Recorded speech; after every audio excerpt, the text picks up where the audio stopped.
আসসালামু আলাইকুম বন্ধুরা, আজ আমাদের রেসিপি ডিম ময়দা দিয়ে দারুণ স্বাদের নাস্তা। চলুন রেসিপিটা জেনে নিই। 500 মতো ময়দা নিয়েছি, 1 কাপ সুজি নিয়েছি, 1 বাটি ধনে পাতা কুচি নিয়েছি, সামান্য ক্যাপসিকাম নিয়েছি, সামান্য বিলাতি নিয়েছি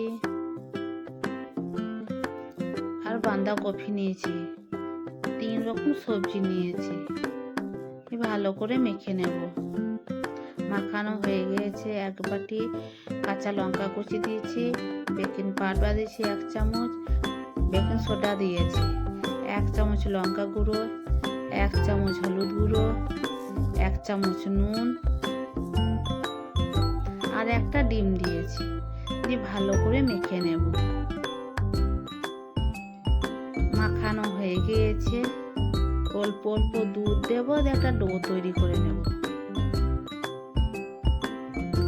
ডোটা তৈরি হয়ে গেছে। 5 মিনিটের মতো ঢেকে রেস্ট দেবো। 5 মিনিট পর ফিরে এসেছি।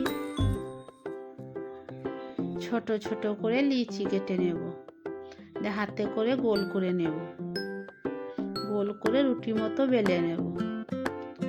রুটির মতো বেলা হয়েছে। একটা কুকি কাটা নিয়েছি। এই পিঠে শেপগুলো দিয়ে দেব।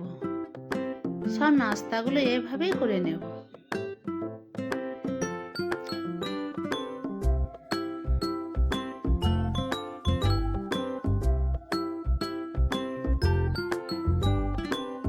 কুকি কাটা দিয়ে সব কেটে নিয়েছি।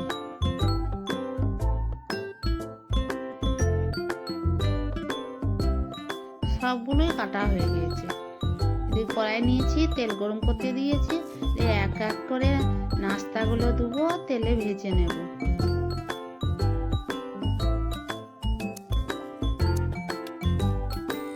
উল্টো পাল্লা করে নেব, লালচে লালচে করে ভেজে নেব। ভাজা হয়ে গিয়েছে। একটা প্লেটে এবার তুলে নেব তেল ঝরিয়ে।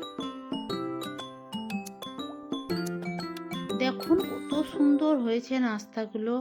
বাড়িতে বানিয়ে দেখবে। আল্লাহ হাফেজ।